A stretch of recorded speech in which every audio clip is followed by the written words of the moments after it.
We have four speakers, as you can see on the table. I'm not going to be doing any presentations myself.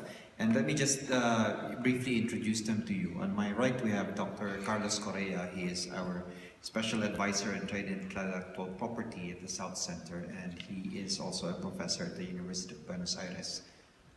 He's been deeply involved in multilateral trade negotiations in the past, as well as on intellectual property issues. We also have the pleasure of having Ambassador Xavier Karim here from South Africa. He is South Africa's ambassador to the WTO and is one of their leading experts as well on investment policy.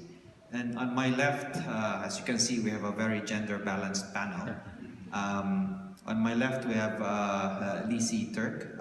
She is the chief of the investment agreements section, right, at UNCTAD. And if you ever read the World Investment Report, she's the lady to blame.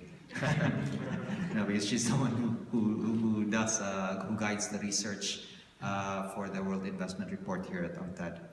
Then on my farthest left, my colleague Kinda Mohammadieh from Lebanon. She is our primary researcher at the South Center on investment issues and transnational corporate issues, and was instrumental in both putting together this panel as well as in putting together the book. So thank you very much.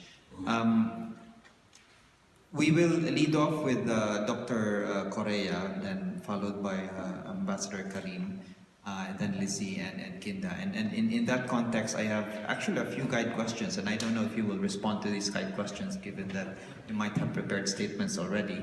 But just very few. One would be, if you could all reflect on it, is in terms of this issue of investment reform, what do you think should be the priorities of developing countries? Second, what would be the role that South-South dialogue and cooperation, for example, on investment reform policy issues, what would be that role? Do you think it would be important for developing countries to actually talk to each other when you talk about investment reform, or is it more of a North-South dialogue that is important? Maybe for Ambassador Karim, given, as you can read in the chapter which you have written, South Africa's experience with respect to investment policy and the factors that led to your review of it. One of the main, I guess, issues that proponents of BITS have always raised is that it triggers investment flows into the country. So was this a factor in South Africa or not? And if so, is there something that you could reflect on that?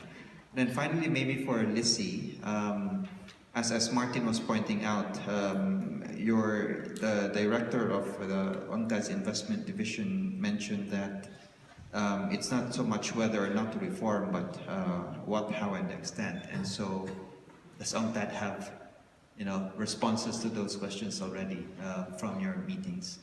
So maybe with those, I can ask Dr. Correa to lead us off, please.